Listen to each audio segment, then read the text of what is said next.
आप अंदर जो लिंग का दर्शन करेंगे, ये ब्रह्मांड का इकलौता सा शिवलिंग जो लिंग के ऊपर 9 ग्रह है। इसी लिंग को पूजा करने के लिए रावण यहाँ पर गुप्त में आता था और इनका दर्शन करके अघोर सदन के हिसाब से 9 ग्रहों को पाताल भुवनेश्वर पूजा बना के अपना कंट्रोल में लेता था। आज भी चतुर्दशी, एकादशी, पूर्णमी, अमावस्या, संक्रमण, ये 5 दिन में जगन्नाथ जी और लिंगराज जी के मंदिर के ध्वजों में स्थायी स्टैम्प नहीं देता है। इसीलिए जहाँ से हवा आता है, जगन्नाथ जी और लिंगराज जी का मंदिर का ध्वजा उसी दिशा में लहराता है। उसी दिन में, ये 5 दिन में 9 ग्रह का असर नहीं आता है। ये ब्रह्मलिंग इकलौता यही की स्थान पे है और कहाँ पर ब्रह्मलिंग नहीं है, ओनली वन। जैसे श्री कृष्ण जी का पूरे भारत में कई सारे मंदिर है, लेकिन श्री कृष्ण जी का हृदय कहाँ पर बैठा है? जगन्नाथ जी में। इसलिए वो सभी विष्णु में महाविष्णु कहलाते हैं।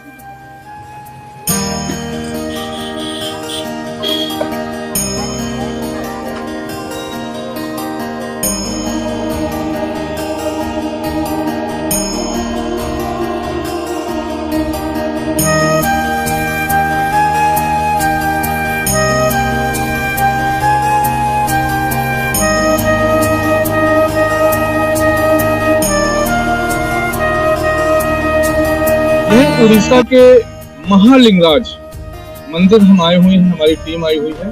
हम लोगों ने दर्शन किया, बाकायदा दर्शन हुए लिंगराज भगवान शिव के। और अंदर कैमरा अलाउ नहीं है। श्रद्धालु हैं, उनसे बात करते हैं कि महालिंगराज मंदिर का महत्व क्या है और कैसे कितने श्रद्धालु आते हैं। हम कोशिश करेंगे कुछ लोगों से बात करने। देखिए श्रद्धालु आ रहे हैं, शायद उत्तर प्रदेश के लग रहे हैं। आइए हम इसी जानने का प्रयास करते हैं। जी, क्या नाम है? मयंक तिवारी जी, कहाँ से हैं? लखनऊ उत्तर प्रदेश से। कराए दर्शन? हाँ, कराए। बहुत ही बढ़िया मंदिर है, आप लोग को भी जाना चाहिए, बहुत ही ज्यादा बढ़िया। हम लोग कराए दर्शन, लेकिन मीडिया या कैमरा अलाउ नहीं है। कैमरा अलाउ नहीं है। क्या देखा महालिंगराज में? इनका बहुत ही उड़ीसा की राजधानी के अंतर्गत आने वाला भुवनेश्वर के अंदर बहुत ही ज्यादा प्रसिद्ध मंदिर है। बहुत ही अच्छी बनावट है, इसका आर्किटेक्चर बहुत बढ़िया है। कहते हैं कि 11वीं दशक का मंदिर है और लिंग समाज की तरफ वो 11वीं शताब्दी। हाँ, 11वीं शताब्दी का ना, उसी का है। तो इसके अंदर की बनावटें इतनी अच्छी है। और यहाँ पे खास बात यह है कि यहाँ पे विष्णु भगवान और शिव भगवान की पूजा साथ में होती है। और एक कहानी प्रसिद्ध है इसके बारे में, आप लोग को पता होगा या नहीं पता तो मैं बता देता हूँ। जैसे कि यहाँ पे क्या हुआ था, लिट्टी और वासा नाम के 2 राक्षस थे, इसका पार्वती माता ने वध किया था। पौराणिक बात। हाँ, पुरानी एक कहानी जुड़ी हुई है जिसमें लोग जानते हैं, जिसकी वजह से लोग विश्वास करते हैं। तो उनको प्यास लगी थी तो भगवान शिव ने उनके लिए कुआं खोदा था और नदियों को बुलाया था कि आके इसमें वास करो ताकि प्यास बुझे।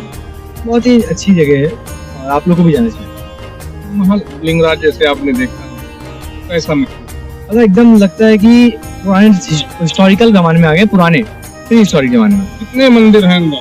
बिल्कुल लगभग 108 मंदिर होंगे। अब छोटे बड़े मिला के 108 मंदिर होंगे। बहुत ही ज्यादा बढ़िया बनावट है और हर मंदिर अच्छे से और साफ सुथरा बना हुआ है। मेरे यही कहना है कि आप सब लोग को आना चाहिए।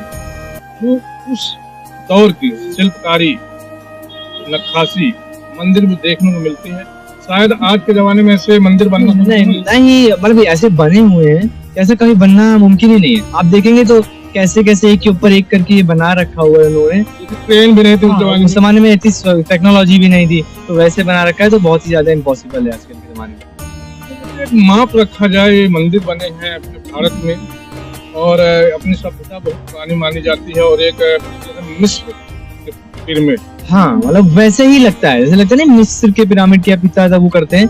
एक बार यहाँ पे भी आइए, सेम ये एकदम बढ़िया है, वैसे ही पुराने जमाने का और वैसे ही चित्रकारी बनी अच्छी। मतलब आपको लगेगा ही नहीं कि ये बनाया गया या अभी पुराने जमाने में बना। ये तो आज के भी जमाने में मुमकिन नहीं। ये मयंक तिवारी जी हैं, लखनऊ उत्तर प्रदेश के हैं। ये आए हैं दर्शन करके। पुजारी जी, परिचय देते हुए। मेरा नाम मौसम बड़ू श्रृंगारी है। मैं महाप्रभु से लिंगराज जी के अंग लागी सेवक हूँ। हमारा 1145 से हमारा वंशज लिंगराज जी के आद्य सेवक के हिसाब से उड़ीसा के सोमवंशी राजा जजाति केसरी से यहाँ से शिव पूजा कार्य करते आ रहे हैं। हमारा ये जो मंदिर आप देख रहे हैं, उड़ीसा के राजधानी स्थित भुवनेश्वर में लिंगराज जी का मंदिर है। ये लिंगराज जी को सोमवंशी राजा जजाति केसरी, अनंत केसरी, ललाटंडु केसरी 3 पीढ़ी लग गया था मंदिर बनाने में। ये मंदिर जगन्नाथ जी से भी 200-250 साल पुराना है। ये जगन्नाथ जी के बड़े भाई माने जाते हैं। आप अंदर जो लिंग का दर्शन करेंगे, यहाँ पे आप जैसे पूरे भारतवर्ष में श्री कृष्ण जी के कई सारे मंदिर है, लेकिन श्री कृष्ण जी का ब्रह्म बैठा है जगन्नाथ जी में, इसीलिए वो सभी विष्णु में महाविष्णु कहलाते हैं। वैसे ही शंकर जी के पूरे भारत में कई सारे मंदिर है जो उनके ज्योति से प्रकट हुए हैं, ज्योतिर्लिंग, जो ऋषि मुनि दैत्यों के आशीर्वाद से प्रकट हुए हैं, ये सब कामना लिंग। लेकिन आप जो भुवनेश्वर में लिंगराज जी का दर्शन करेंगे, यहाँ पर शंकर जी का ब्रह्म स्थापित हुआ था, इससे ब्रह्म पुराण में उल्लेख है। एक पंक्ति भी है जहाँ पर ब्रह्म उवाच में लिंगराज जी का लिंग को ब्रह्म पुराण के हिसाब से ब्रह्म लिंग के बारे में बताया गया है। प्रभु श्री राम चैत्र महीना महाअष्टमी पुष्य नक्षत्र के दिन इनका दर्शन करके प्रभु श्री राम ब्रह्म हत्या दोष से मुक्ति पाए थे। इनका दर्शन करने से एक ही दिन में, एक ही तिथि, एक ही नक्षत्र में, नहीं रावण को मारने के बाद जो ब्रह्म हत्या दोष लगा प्रभु श्री राम जी को, यहीं पे आके पुष्य नक्षत्र में महाअष्टमी में चैत्र महीना में इनका दर्शन करके ब्रह्म हत्या दोष से मुक्ति पाए थे। ये जगन्नाथ जी के बड़े भाई है। भूमि से निकलने वाला पहला ईश्वर, तो नाम दिया गया था भुवनेश्वर। भुवनेश्वर का मीनिंग ऐसा कुछ होता है संस्कृत में, भू वर्ण ईश्वर, स्वर्गीय मर्त्य पाताल। ये शंकर जी का काशी भी है, ये शंकर जी का कैलाश भी है, ये शंकर जी का क्षेत्र भी है। ये एकाम्र क्षेत्र है। शंकर भगवान का पहला खेती बाड़ी गौशाला था। माँ पार्वती भुवनेश्वरी माँ के स्वरूप में यहाँ पर गाय पालने वाली औरत गौ पालने के श्रृंगार में दर्शन देते हैं। आप अंदर जो लिंग का दर्शन करेंगे, ये ब्रह्मांड का इकलौता सा शिवलिंग जो लिंग के ऊपर 9 ग्रह है। इसी लिंग को पूजा करने के लिए रावण यहाँ पर गुप्त में आता था और इनका दर्शन करके अघोर सदन के हिसाब से 9 ग्रहों को पाताल भुवनेश्वर पूजा बना के अपना कंट्रोल में लेता था। आज भी चतुर्दशी, एकादशी, पूर्णमी, अमावस्या, संक्रमण, ये 5 दिन में जगन्नाथ जी और लिंगराज जी के मंदिर के ध्वजों में साइज कम नहीं देता है। इसीलिए जहाँ से हवा आता है, जगन्नाथ जी और लिंगराज जी का मंदिर का ध्वजा उसी दिशा में लहराता है। उसी दिन में, ये 5 दिन में 9 ग्रह का असर नहीं आता है। मंदिर का बड़ा वाला परछाई भी नहीं आता है। बड़ा वाला मंदिर का, मेन मुख्य मंदिर का परछाई भी नहीं आता है। ऐसा माना जाता है ये दोनों भाई का दर्शन करने से, लिंगराज जी का दर्शन करने से, आप किसी धर्म में स्त्री हरण, भूमि हरण, गो हत्या, ब्रह्म हत्या, जीव हत्या किए होगे, इनका दोष खंडन होता है।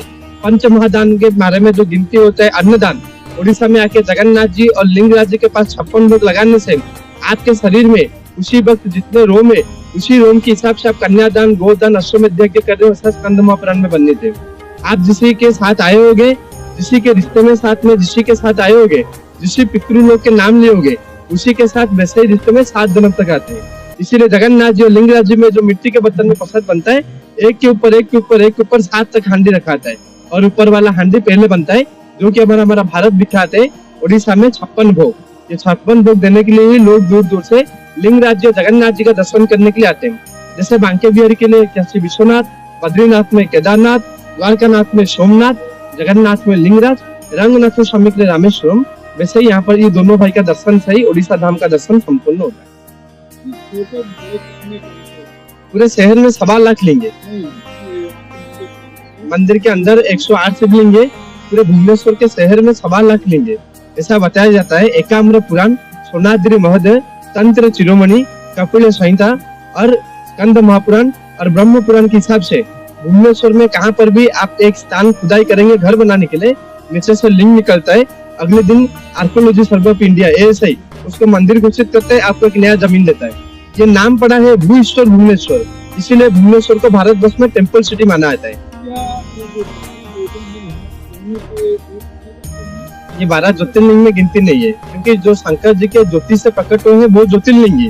ये शंकर जी का हृदय बैठा है यहाँ पर, ये ब्रह्मलिंग है। यहाँ पर बीच में लिंग ज्योतिर्लिंग है। ये ब्रह्मलिंग एकलौता है, एक ही स्थान पे है और कहाँ पर ब्रह्मलिंग नहीं है, ओनली वन।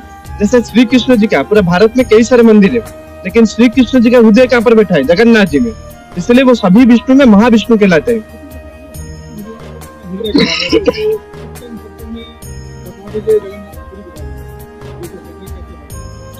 ये महाविष्णु जी का अति प्रिय स्थान है, ऐसा बताया गया है। ये कुछ बाली का अभिशाप भी था और गोपियों का अभिशाप था, इसलिए यहाँ पर जगन्नाथ जी यहाँ पर दारू ब्रह्म के रूप में बैठे हैं, महाविष्णु जी के रूप में बैठे हैं। यहाँ पर जो भी यहाँ पे सभा पूजा कार्य होता है, यहाँ पर तिरुपति भगवान की तरह जगन्नाथ जी का, लिंगराज जी का स्वतंत्र सेवा कार्य है। पूरे भारतवर्ष में ऐसा कोई भी मंदिर नहीं है जहाँ पर ये तीनों का सेवा कार्य सबसे ऊर्ध्व में माना जाता है। और यहाँ पर जो भी सेवा कार्य होता है महालक्ष्मी के नाम पे उड़ीसा में ये दोनों को महाप्रभु बोला जाता है। दोनों के पास महाप्रसाद चढ़ता है, दोनों के पास महाआरती होता है जो कि मंदिर के टॉप में। कि जैसे कि हर एक कंपनी के किसी भी कि उनकी कितनी लेकिन आपसे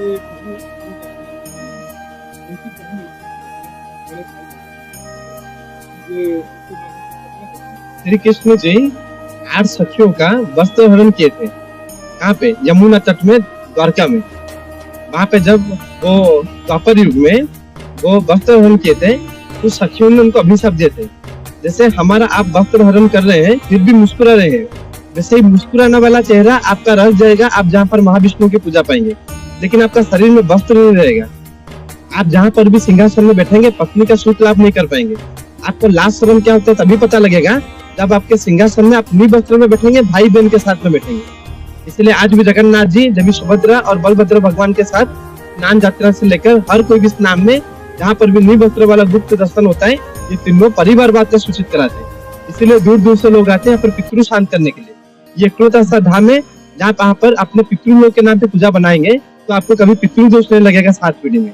इसीलिए 1 से 7 हांडी रखा आता है, एक के ऊपर वाला हांडी पहले बनता है। इसे चार धाम में एक धाम जो है पूरी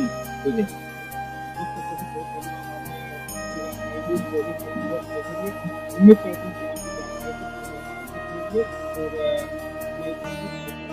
जय जगन्नाथ, जय भुवनेश्वर।